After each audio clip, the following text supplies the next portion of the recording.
Hey, shalom, shalom, shalom, brother Bakwash, back on that scene, back on that YouTube scene. Real quick video before I'm off to work. It's early in the morning. Hope everyone is having a blessed day, and fighting that fight, carrying that cross, because the devil he out there. And, we see the devil running wild, not just among the heathens, but among us too. So I hope you brothers and sisters, you're putting up a good fight, and you're resisting and beating down the temptations and lust of the flesh. How many of you are familiar with this word right here? Lupercalia, I believe it's pronounced. How many are familiar with that?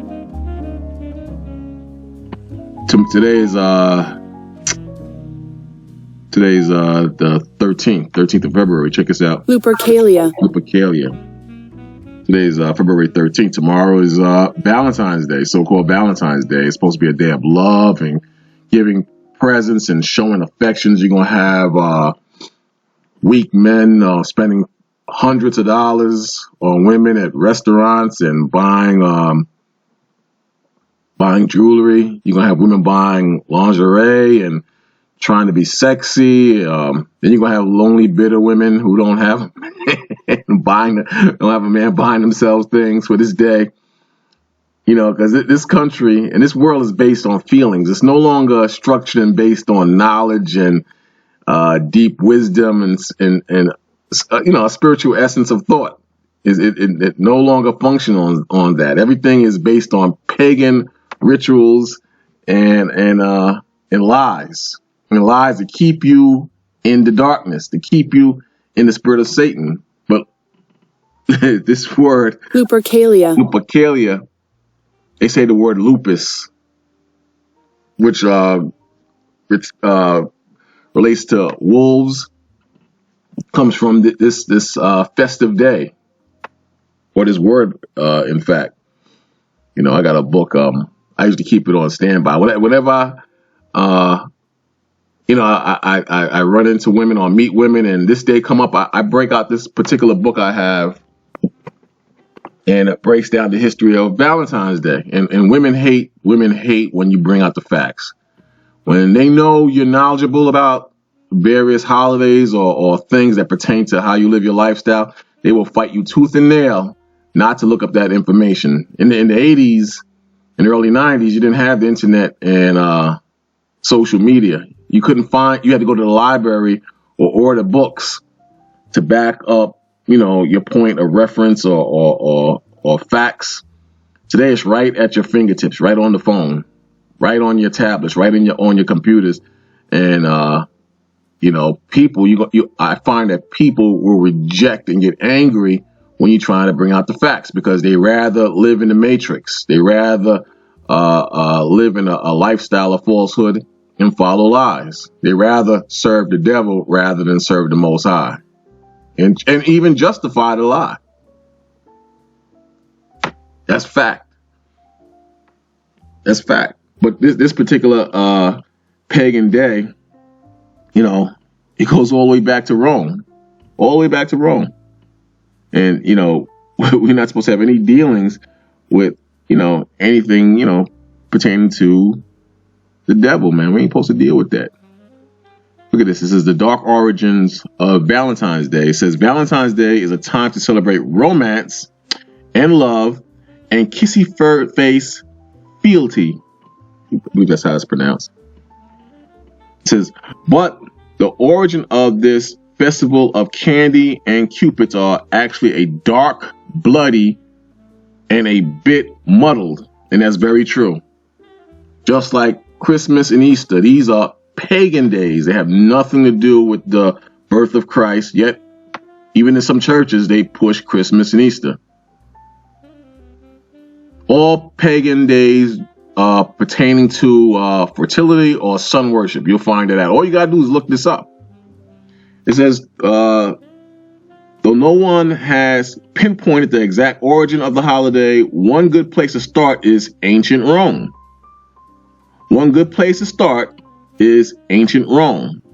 It says, where men hit on women by, well, hitting them. And this is true. They believe that this would open the possibilities for fertility. Women would easily get pregnant. I got one book, it said that they actually put wolves' fur on women dipped in blood symbolic of childbearing and nursing a child.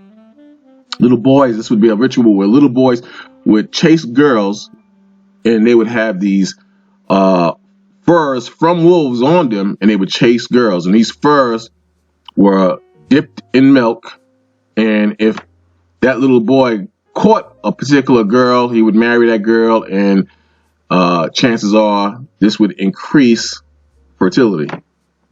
You understand? But this is there are many holidays that link to fertility and sun worship that we do every day. The white man, through the Roman Catholic Church or wherever structure of power he holds, he just cleans it up and gives it a different name. And emotional black men, emotional Hispanic men, emotional black women, emotional Hispanic women, they gravitate to these things because they don't follow the spirit of Yahushua, who the world knows as Christ.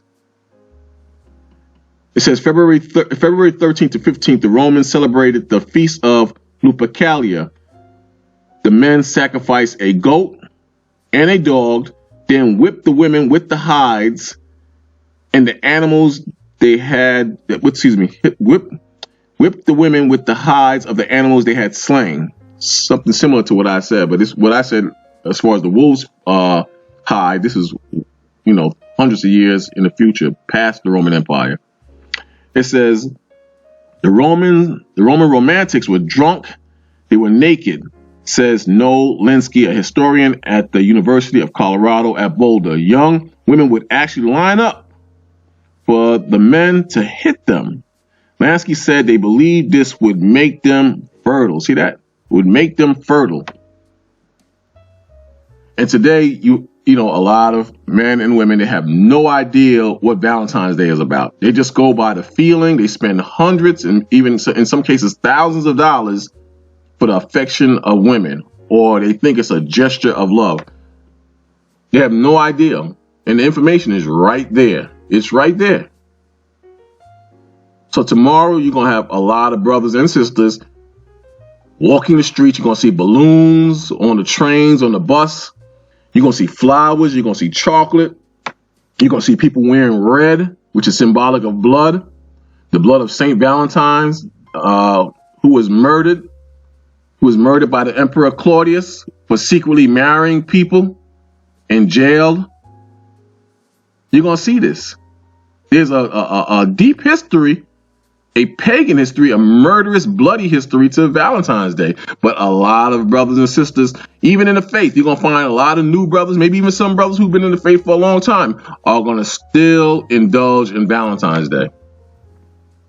How are you bearing the cross or serving the Most High or walking in the footsteps of Yahushua Christ if you're celebrating this wicked, bloody, brutal, murderous holiday? How is that possible? It says the brutal feat included a matchmaking lottery in which young men drew the names of women from a jar. The couple would then be coupled up for the duration of the festival or even longer if the match was right. The ancient Romans may also be responsible for the name of our modern day love. Emperor Claudius II executed 2 men. Again, it says that the ancient Romans may also be responsible for the name of our modern day of love. Emperor Claudius II executed 2 men, both named Valentine, on February 14th of different years in the 3rd century AD. Their martyrdom was honored by the Catholic Church, with the celebration of St. Valentine's Day. So you find out that a lot of pagan rituals come from this Roman Catholic Church, come from wicked men, and today you follow these wicked holidays. You follow these wicked holidays today. you follow the same wicked holidays today. See that? Look at this. It says Lupercalia was an ancient, possibly pre-Roman pastoral annual festival observed in the city of Rome between the 13th and 15th February to avert evil spirits and purify the city, releasing health and fertility. Health and fertility.